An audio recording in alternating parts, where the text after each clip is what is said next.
নমস্কার, বাংলা বাজারে সবাইকে স্বাগত। আমি অনিকেত চট্টোপাধ্যায়। শুরু করছি আমাদের অনুষ্ঠান মতামত। আজকে আমাদের শীর্ষক মমতা ফাঁদ পাচ্ছেন, বিরোধীরা পা দিচ্ছেন।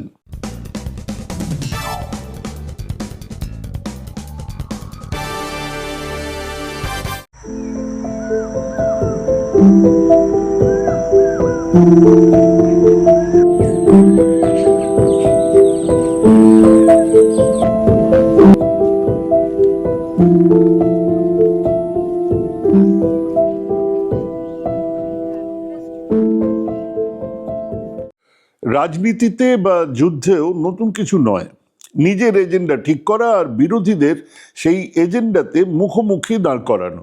গেরিলা যুদ্ধেও এমনটাই হয়, নিজের মাঠে শত্রুকে নিয়ে এসে তার নিকেশ করো। হ্যাঁ, এটা খুব সাধারণ ছক।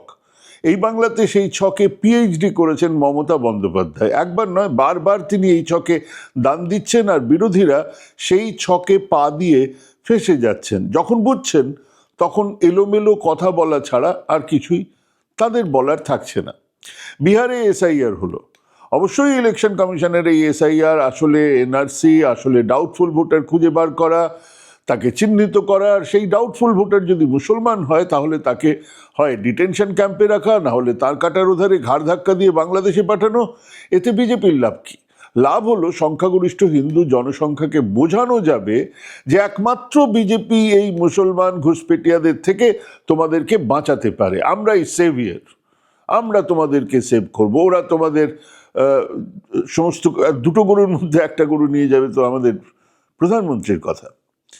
তাদের লক্ষ্য হিন্দু ভোটের কনসলিডেশন, তীব্রতম মেরুকরণ, যার পরে এদেশের সংখ্যালঘুদের দ্বিতীয় শ্রেণীর নাগরিক করা যায়। কিন্তু এত শত নয়। মমতা বুঝেছিলেন বাংলাতে এই জাতীয় এই এসআইআর এক খেয়াস তৈরি করবে, মানুষের হয়রানি চূড়ান্ত পর্যায়ে নিয়ে যাওয়া যাবে, আর বিরাট সংখ্যক মতুয়া রাজবংশী আদিবাসীদের ভোট বাদ যাবে বা বিজেপির ক্ষতি করবে। হ্যাঁ, এটা উনি বুঝেছিলেন। প্রয়োজনীয় তথ্যের যোগান সম্ভবত দিয়েছিল I-PAC, second in command Abhishek Bandyopadhyay. তিনি এবারে ফাঁদটা পাতলেন। মমতা সুলভ চিৎকার, হতে দেব না এসআইআর, হতে দেব না, ওসব বাংলাতে চলবে না। বাচ্চাকে আইসক্রিম খুব খারাপ, কিনে দেব না বললে বাচ্চার রোগ চলে যায়। শুভেন্দু অধিকারী, বঙ্গ বিজেপির নেতাদের, এমনকি শয়নে স্বপনে ঘুমে জাগরণে সেই বামপন্থীদের, যাদের এক এবং একমাত্র শত্রু হলেন মমতা বন্দ্যোপাধ্যায়, তাদের মনে হলো এবার দিদিমণির খেল খতম। সে জ্ঞানেশী করুন আর অমিত শাহ যেই করুন, খতম, টাটা, গুড বাই। তো বঙ্গ বিজেপি শুভেন্দু অধিকারীর নেতৃত্ব বলতে শুরু করলেন এসআইআর হবেই, করতে না দিলে আগুন জ্বলবে, হতেই হবে। তাদের মতো উচ্চকিত না হলেও সুজন চক্রবর্তী বললেন নিয়ম মেনে হলে হোক না কেন, হবে না কেন। মানে মানুষ দেখলো সম্মিলিত বিরোধী দলের নেতারা এসআইআর চাইছেন। মমতা কি জানতেন না এক সাংবিধানিক প্রতিষ্ঠান নির্বাচন কমিশনের এই ভোটার তালিকা সংশোধনকে কোনোভাবে আটকানো যাবেই না? বিলক্ষণ জানতেন। উনি চেয়েছিলেন মানুষ দেখুক কারা এই এসআইআর চাইছে আর কারা চাইছে না। হ্যাঁ, ফাঁদ পেতেছিলেন বিরোধীরা, সেই ফাঁদে পা দিয়েছে। বিরোধীরা নির্বাচন কমিশনের হয়ে কথা বলেছে, আর মমতা ব্যানার্জি তৃণমূল নির্বাচন কমিশনের বিরুদ্ধে দাঁড়িয়েছে। এসআইআর শুরু হলো আর হয়রানিও শুরু হয়ে গেল একসঙ্গেই। নাম বাদ দেওয়া শুরু হলো, লজিক্যাল ডিসক্রিপেন্সি এনে হাজির করলো কমিশন। মমতা চলে গেলেন সুপ্রিম কোর্টে, আবার সেই একই অপটিক্স। আমি মানুষের হয়রানির বিরুদ্ধে লড়ছি। হ্যাঁ, অপটিক্সের জামানা। এই অপটিক্স দিয়ে নরেন্দ্র মোদী বিশ্বগুরু হন, সিপিএম বিপ্লবী হয়, মমতা জননেত্রী হয়ে ওঠেন। Optics matters. এমন বহু মানুষ আছেন যারা গত নির্বাচনেও বিজেপিকে ভোট দিয়েছেন, তারাও একেবারে চূড়ান্ত হয়রানির পরে বলছেন দিদি আমাদের জন্য লড়ছে। সেই ক্ষুব্ধ ভোট কতটা ইভিএমে জমা হবে সেটা দেখার জন্য বসে থাকলাম। রাজ্যের 7.5% মানুষ সরকারি চাকরি করেন বা অবসরপ্রাপ্ত, যারা সরকারি হিসেব অনুযায়ী ডিএ, ইনক্রিমেন্ট ইত্যাদি পান। যে কোনো শ্রমিক কর্মচারীর চুক্তির মান্যতা জরুরি। চুক্তির শর্ত হিসেবে এই রাজ্য সরকারি কর্মচারীরা মহার্ঘ ভাতা পাবেন। সেটা কি মহার্ঘ ভাতা, ব্যাপারটা কি? আজকের মাইনের মূল্য বৃদ্ধির সঙ্গে কালকে তো কমে যাবে আজকের যে মাইনেটা। মানে রিয়েল ওয়েজেস বা স্যালারি তো কম মনে হবে, কারণ জিনিসপত্রের দাম বেড়েছে। কাজেই সেই মূল্যবৃদ্ধিকে অ্যাডজাস্ট করা, ম্যানেজ করার জন্য মহার্ঘ ভাতা দেওয়া হয়।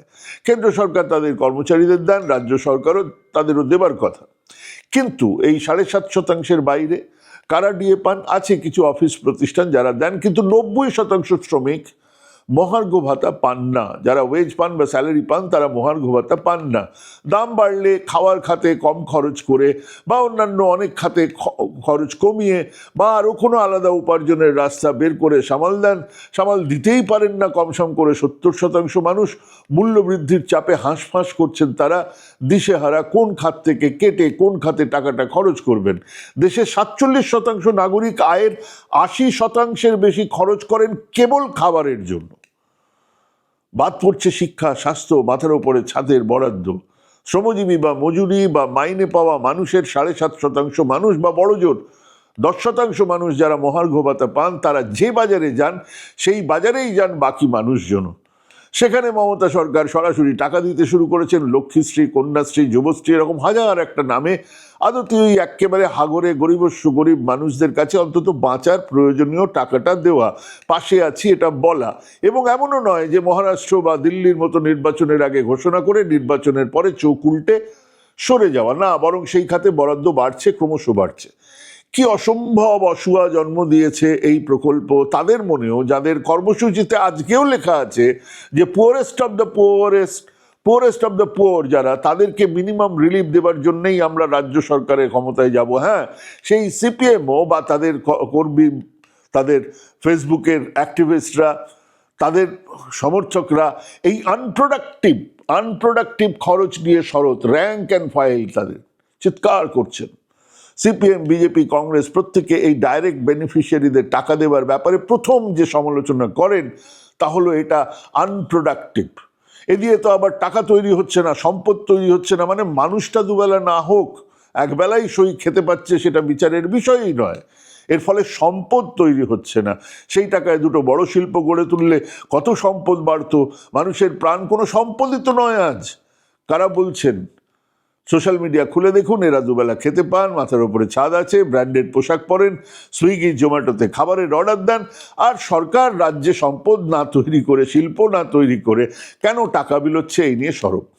হ্যাঁ, এদেরই এক অংশ ডিএ পান। ডিএ তো হক নিশ্চয়ই, তার জন্য লড়াই জরুরি, নিয়মিত ডিএ পাওয়াটাও জরুরি। কিন্তু মমতা বন্দ্যোপাধ্যায় খুব কৌশলে এই লড়াইটাকে ওই লক্ষ কোটি মানুষের সঙ্গে 10-15 লক্ষ মানুষের স্বার্থের লড়াইয়ের দিকে নিয়ে যাবেন। খুব ধীরে ধীরে বলা শুরু করেছেন যে সরকারের এত উন্নয়ন প্রকল্প চালানোই সম্ভব নয় যদি আমার উপরে ওই বকেয়া ডিএর বোঝা চাপানো হয়। আমাকে তাহলে বাধ্য হয়ে এই প্রকল্পের টাকাগুলো ছাঁটাই করতে হবে। হ্যাঁ, 75% মানুষ যারা এই প্রকল্পের ওপরে, অনেকটা 47% মানুষ যারা এই প্রকল্পগুলোর ওপরেই নির্ভরশীল, তারা কিন্তু দেখবেন যে কে কাদের পক্ষে, কে কাদের বিরুদ্ধে। কাজেই আইনি লড়াই লড়ছেন, কর্মচারী ইউনিয়নের লড়াই লড়ছেন, লড়ুন। সেটাকে আবির খেলার জায়গাতে নিয়ে গিয়ে সেই অসংখ্য মানুষের উল্টো দিকে খাড়া করে দেবেন না। এই অসম্ভব অবিবেচক মানুষজন একবারও ভাবে না যে সরকারের কত পয়সা তাদের জন্য, এক্সক্লুসিভলি তাদের জন্য খরচ হয়। ধরুন এই যে কলকাতার আলো, রাস্তাঘাট, বিশাল ফ্লাইওভার, কতজন গ্রামের মানুষ এই উন্নয়নের ছোঁয়া পান। এ দিয়ে তো শিল্পও হতে পারত। ধরুন এই যে নন্দন ফিল্ম ফেস্টিভ্যাল, জেলায় জেলায় বিভিন্ন ভবন, রবীন্দ্র, নজরুল, সুকান্ত সদন, কতজন প্রান্তিক মানুষের সুযোগ নেবার জায়গাতেও আছেন। মধ্যবিত্ত বড় লোকেদের জন্য সরকার অনেক অনেক টাকা বিভিন্ন খাতে খরচ করেন, সে পথের পাঁচালীর ফান্ডিং হোক আর কলকাতার সৌন্দর্যায়ন। কিন্তু সেসব নাকি ভারী ন্যায্য, তাতে শিল্প সংস্কৃতি নাকি জড়িয়ে আছে। এখন মাঘ না ফাল্গুন যারা বলতে পারবেন না, সেই বাঙালির জন্য 21শে ফেব্রুয়ারি সরকারের অনুষ্ঠান বা বিজ্ঞাপনের খরচ হলো ভাষার জন্য খরচ। একজন ডাক্তার তৈরি করতে সরকারের খরচ কত?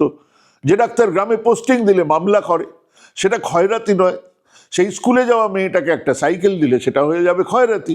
যারা নিশ্চিত মাইনে পান, যারা ভালো অঙ্কের মাইনে পান, তাদের ডিএ আটকে রেখেছিলেন বলে মমতা সরকার, হ্যাঁ, উকিল দিয়ে সিদ্ধান্ত নিয়েই, আদালত থেকে সিদ্ধান্ত নিয়ে এসে আবির খেলছেন, খেলুন।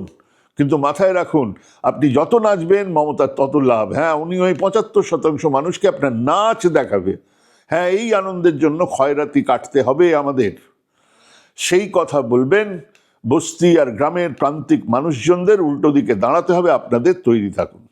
আপনি আইফেল টাওয়ারের উচ্চতা আর পাটিগণিতের আঁক মিলিয়ে যে চাকরিটা পেয়েছেন, আপনার চেয়ে কেবল 1 নম্বর কম পেয়ে সেই চাকরিটাই পাইনি লক্ষ বেকার। পড়াশুনো করে চাকরি পেয়েছি আর ডিএ পাওয়ার আমরা তাই অধিকারী, এই জাতীয় কথা মুখেও আনবেন না। মেধা মেধা কিভাবে তৈরি হয়, কিসের ভিত্তিতে তৈরি হয়?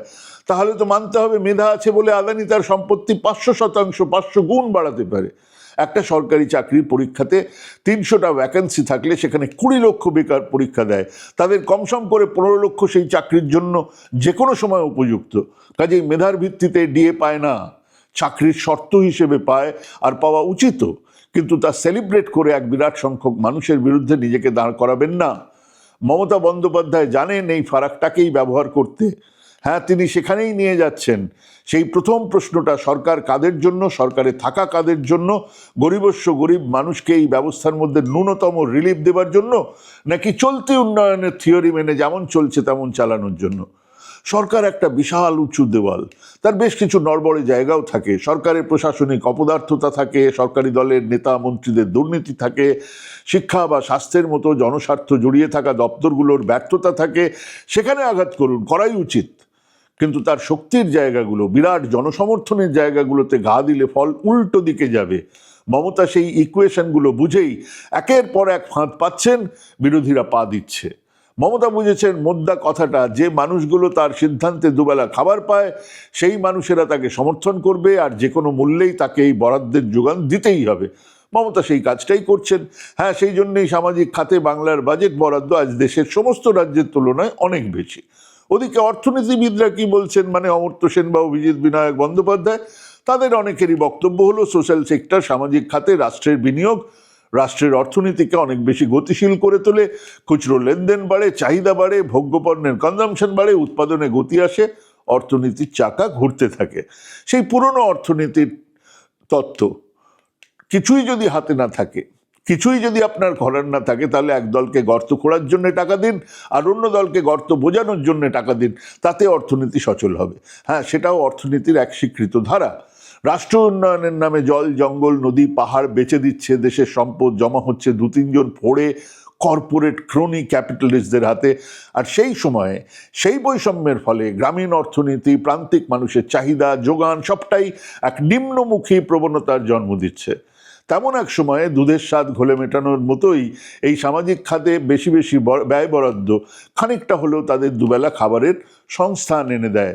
যারা এটাকে কেবল খয়রাতি ভাবেন, তারা কতটা ভুল তা কেবল নির্বাচনী অঙ্কের মধ্যে সীমাবদ্ধ নয়, তার সামাজিক প্রভাব বুঝতে সেই সমাজের নারীর স্পন্দন বুঝতে হবে।